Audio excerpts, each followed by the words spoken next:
दोस्तों, जो लोग अपने जीवन में किसी भी दुख या परेशानी के लिए उस ईश्वर को जिम्मेदार मानते हैं, तो ऐसे लोगों को आज की हमारी ये कहानी ज़रूर सुननी चाहिए।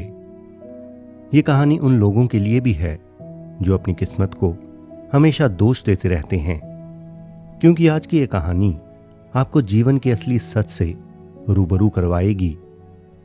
दोस्तों, ये कहानी आपको बताएगी कि हमारे जीवन में होने वाली छोटी से छोटी घटना क्यों और किस लिए होती है, और उस घटना का असली उद्देश्य क्या होता है। दोस्तों, वीडियो बड़ी महत्वपूर्ण है, इसलिए इस वीडियो को बड़े ध्यान से देखें, सुनें और समझें। एक बार एक संत अपने शिष्य के साथ किसी अनजान नगर में पहुंचे। पहुंचते पहुंचते उन्हें रात हो चुकी थी और वो दोनों सर को छुपाने के लिए किसी आश्रय की तलाश में थे। तभी उन्होंने एक घर का दरवाजा खटखटाया। वो एक धनी व्यक्ति का घर था। अब अंदर से उस परिवार का मुखिया निकल कर आया। वो असल में एक छोटी सोच का व्यक्ति था। उसने कहा, मैं आपको घर के अंदर तो नहीं ठहरा सकता, लेकिन घर के नीचे की तरफ हमारा एक पुराना कमरा बना है। आप चाहो तो वहां पर रुक सकते हो, लेकिन सुबह होते ही आपको वहां से जाना होगा। अब जब वो दोनों उस स्टोर के कठोर फर्श पर सोने की तैयारी कर रहे थे, तभी उस संत को उसके दीवार में एक दरार नजर आई। संत उस दरार के पास पहुंचे और थोड़ा सा कुछ सोचकर उस दरार को भरने में जुट गए। अब उसके शिष्य को उसकी ये बात बड़ी अजीब लगी। अब जब शिष्य ने उससे इसका कारण पूछा, तो उन्होंने सिर्फ एक बात कही कि पुत्र, हमेशा चीजें वैसी नहीं होती जैसी वो दिखती हैं। और ये कहकर वो संत सोने के लिए चले गए। अब अगली रात वो दोनों एक गरीब किसान के घर आसरा मांगने पहुंचे। किसान और उसकी पत्नी ने उन दोनों का बड़े प्रेम पूर्वक स्वागत किया। उन दोनों के पास जो भी रूखा सूखा था, उन्होंने उन दोनों के साथ बांट कर खाया और फिर उन दोनों को सोने के लिए अपना बिस्तर भी दे दिया। और खुद वो किसान और उसकी पत्नी नीचे फर्श पर सो गए। सवेरा होने पर संत और उसके शिष्य ने देखा कि किसान और उसकी पत्नी उनके बैल की अचानक मृत्यु के कारण रो रहे थे। अब ये सुनकर शिष्य ने संत से कहा कि गुरुदेव, आपके पास तो कई सिद्धियां हैं, फिर भी आपने ये क्यों होने दिया? उस धनी व्यक्ति के पास सब कुछ था, फिर भी आपने उसकी दरार को भरकर उसकी मदद की, जबकि इस किसान ने कुछ न होने के बावजूद भी हमें इतना सम्मान दिया, लेकिन फिर भी आपने इसके बैल को मरने दिया। मुझे आपकी यह बात कुछ समझ में नहीं आई। अब शिष्य की बात सुनकर वो संत बोले कि पुत्र, चीजें हमेशा वैसी नहीं होती जैसी वो दिखती हैं।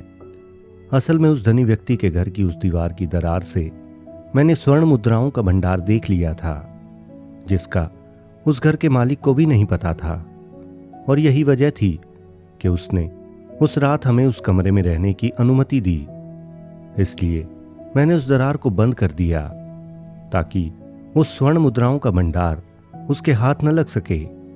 जबकि इस किसान के घर में जब हम रात्रि में इसके बिस्तर पर सोए थे, तब असल में रात्रि के समय इसकी पत्नी की मौत लिखी थी। और जब यमदूत उसके प्राण लेने आए तो मैंने उन्हें रोक दिया। अब क्योंकि वो खाली हाथ नहीं जा सकते थे, इसलिए मैंने उनसे उस किसान के बैल के प्राणों को लेकर जाने के लिए कहा। अब यह सुनकर वो शिष्य संत के समक्ष नतमस्तक हो गया। इसलिए दोस्तों, ठीक इस कहानी जैसे हर चीज वैसी नहीं होती जैसी वो दिखती है। यानी हम हमेशा अपने किसी भी दुख की घटना को सिर्फ ऊपरी तरफ से देखते हैं। हम कभी भी उस घटना की गहराई को नहीं समझते, और इसलिए हम अपने ऊपर जरा सा दुख आने पर उस भगवान को कोसने लगते हैं या फिर अपनी किस्मत को दोष देने लगते हैं। जबकि सच तो ये है कि हमेशा किसी भी घटना को सिर्फ ऊपरी तौर पर नहीं देखना चाहिए, बल्कि उसके पीछे की गहरी सच्चाई को समझने का प्रयास करना चाहिए। अगर तुम्हारा कर्म अच्छा है तो कभी भी तुम्हारे साथ बुरा हो ही नहीं सकता, और अगर कुछ बुरा होता भी है तो उसके पीछे कोई ना कोई अच्छाई छुपी होती है, जैसे इस कहानी में उस किसान के साथ हुआ। यानी कभी कभी हमें लगता है कि हमारे साथ कुछ गलत हो रहा है, और ये सोचकर हम दुखी भी हो जाते हैं। लेकिन भविष्य में हमें एहसास होता है कि आज के इस दुख में ही हमारा कल का सुख छिपा है। और ठीक इसीलिए धर्म ग्रंथों में लिखा है कि हमें सुख की कामना को छोड़कर केवल कर्म पर ध्यान लगाना चाहिए। अगर आपका कर्म अच्छा है तो भले ही आज हमें कोई दुख मिला हो, लेकिन अंत परिणाम बड़ा सुखद होगा। तो दोस्तों, आशा करता हूं कि इस कहानी से आपको कुछ न कुछ जरूर सीखने को मिला होगा। अगर यह वीडियो आपको अच्छी लगी हो तो वीडियो को लाइक और चैनल को सब्सक्राइब करके बेल आइकन को जरूर दबाएं। और अगर आप चाहते हो कि YouTube इस वीडियो को अन्य लोगों तक भी पहुंचाए तो इस वीडियो को लाइक और अपने दोस्तों के साथ शेयर जरूर करें, क्योंकि YouTube इस वीडियो को अन्य लोगों तक आपके लाइक और कमेंट देकर ही पहुंचाएगा। इसलिए इस वीडियो पर लाइक, कमेंट और शेयर करना बिल्कुल न भूलें। वीडियो को लेकर या आपके अपने किसी विचार को मुझ तक पहुंचाने के लिए कमेंट बॉक्स में कमेंट जरूर करें। आपके हर सवाल का जवाब देने की मैं पूरी कोशिश करूंगा। तो मस्त रहें, स्वस्थ रहें और देखते रहें माई स्टोरी स्टेशन की नई नई वीडियोस। धन्यवाद।